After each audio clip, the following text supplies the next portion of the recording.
दोस्तों, भूल से भी इन 5 लोगों को घर से कभी खाली हाथ ना जाने देना।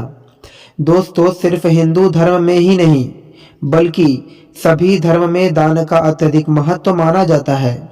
दान करना मात्र रिवाज या परंपरा नहीं बल्कि धार्मिक ग्रंथ के अनुसार भी माना जाता है कि जब कोई दान करता है तो उसके प्रभाव से उसे इंद्रिय आसक्ति से मुक्ति मिलती है।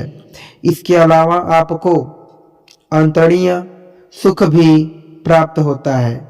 दोस्तों, शास्त्रों के अनुसार कहा जाता है कि जीवन में सुख, समृद्धि और सभी इच्छाओं की पूर्ति के लिए दान करना अति आवश्यक है।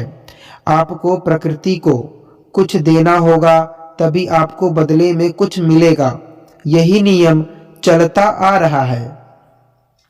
दोस्तों, दान को बहुत बड़ा पुण्य माना जाता है। मान्यता है कि दान करने से मनुष्य के कई पाप मिट जाते हैं और मृत्यु के बाद स्वर्ग की प्राप्ति होती है। ये तो आप जानते ही हैं कि धार्मिक स्थलों पर दान करने की महत्वता तो बहुत समय से है, लेकिन घर के द्वार पर आए हुए बिच्छू को खाली हाथ लौटाना अनर्थ के समान हो सकता है। शास्त्रों के अनुसार 4 लोगों को यदि खाली हाथ लौटाया जाए तो भाग्य दुर्भाग्य में बदल जाता है। घर में आने वाली खुशियां में दोष आ जाता है। आइए जानते हैं कि वो कौन से हैं जिन्हें भूल से भी आपको द्वार से खाली हाथ नहीं भेजना है। लेकिन उससे पहले अगर आप चाहते हैं कि माता लक्ष्मी का आशीर्वाद आप पर सदैव बना रहे तो इस चैनल को सब्सक्राइब करें, वीडियो को लाइक करें और कमेंट बॉक्स में जय मां लक्ष्मी जरूर लिखें। तो चलिए बढ़ते हैं अपने विषय की ओर। बात करते हैं नंबर पहला क्या है? किन्नर। किन्नर से ज्यादातर लोग दूर ही रहना चाहते हैं, लेकिन किन्नर यदि आपके घर, कार्यालय या फिर दरवाजे पर मांगने के लिए आए तो उसे खाली हाथ भेजने की भूल ना करे। ऐसा माना जाता है कि किन्नरों को दान करने से कुंडली का बुध ग्रह का दोष खत्म होता है। ज्योतिष शास्त्र के अनुसार किन्नर को बुध ग्रह का प्रतीक माना गया है। यही नहीं, उसके साथ किया गया व्यवहार हमारे जीवन पर गहरा प्रभाव भी डालता है। इसलिए भूलकर भी कभी किन्नर का अपमान नहीं करना चाहिए। यदि आप उन्हें दान नहीं देना चाहते तो ना दें, लेकिन उन्हें अपशब्द भी न कहें। हालांकि धार्मिक मान्यता है कि अगर किन्नर को हरे रंग के वस्त्र या फिर हरे रंग की कोई भी वस्तु दान की जाए तो यह अत्यंत शुभ होता है।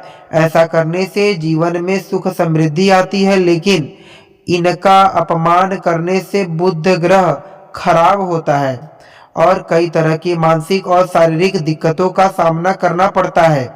बुध ग्रह को भाग्य का कारक माना जाता है, इसलिए इन्हें अवश्य दान देना चाहिए। यदि संभव हो तो इन्हें हरे रंग की कोई चीज दान करें। अब चलिए बात करते हैं दोस्तों, नंबर दूसरा क्या है? संत महात्मा। ज्योतिष शास्त्र के अनुसार अगर कभी भी आपके दरवाजे पर कोई संत महात्मा आए तो उनके साथ हमेशा शालीन व्यवहार करें। उनसे यदि कुछ ज्ञान प्राप्त करना चाहें तो जरूर प्राप्त करें, या फिर यथाशक्ति जो भी हो सके उन्हें मान स्वरूप दान करें और चरण स्पर्श करके उनका आशीर्वाद प्राप्त करें, बजाय इसके कि उन्हें अपने दरवाजे से खाली हाथ न लौटाएं।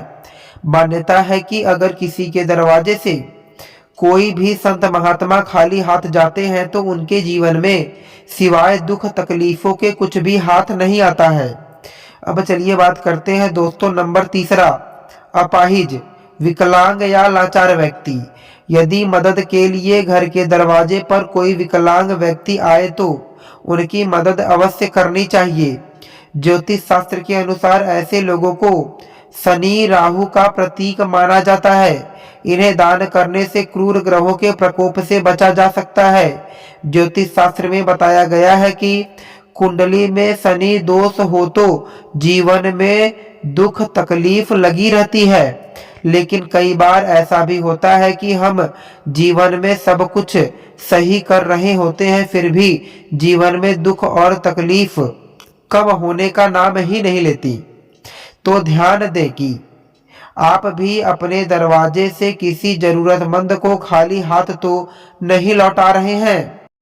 यदि ऐसा है तो ध्यान रखें कि कभी भी ऐसा न करें, क्योंकि दिव्यांगजनों को राहु और शनिदेव का प्रतीक माना गया है और इन्हें कभी भी दरवाजे से खाली हाथ नहीं लौटाना चाहिए। अब चलिए बात करते हैं नंबर चौथा क्या है, भिखारी। यदि घर के दरवाजे पर कोई भिखारी आ जाए तो उसे खाली हाथ नहीं लौटाना चाहिए। पैसा नहीं हो तो खाने या पहनने लायक वस्तु का दान भी किया जा सकता है। अक्सर ऐसा देखा गया है कि दरवाजा या फिर कहीं भीख मांग रहे लोगों को दुत्कार देते हैं या फिर चार बातें सुना देते हैं, लेकिन धर्मशास्त्र की माने तो आप किसी को दान करे या न करे, लेकिन उसे दुत्कारना बिल्कुल भी सही नहीं होता। मान्यता है कि ऐसा करने से हमारे संचित पुण्य भी नष्ट हो जाते हैं। इसलिए धर्मशास्त्र के अनुसार कभी भी अपने दरवाजे से किसी मांगने वाले को खाली हाथ न लौटाएं। यथाशक्ति जो भी हो सके वह दान करें। यदि नहीं कर सकते तो कभी भी दुत्कारे न। नंबर 5, घर की बेटी। घर की बेटी अगर ससुराल में आए तो उसका कभी भी अपमान नहीं करना चाहिए। उसे अपनी इच्छा अनुसार जितना हो सके दान करना चाहिए। कुछ घर में ऐसा होता है कि बेटी के आने पर घर के लोग उसके हाथ लड़ाई झगड़ा और गाली गलौज करते हैं। ऐसा करने से आपके घर में दरिद्रता का वास होता है। जब आपके घर की बेटी आपके घर से अपमानित होकर जाती है तो आपके घर की लक्ष्मी भी आपसे रूठ कर चली जाती हैं। इसलिए घर की बेटी का कभी भी अपमान न करें, इससे घर की सुख समृद्धि भी हमेशा के लिए चली जाती है।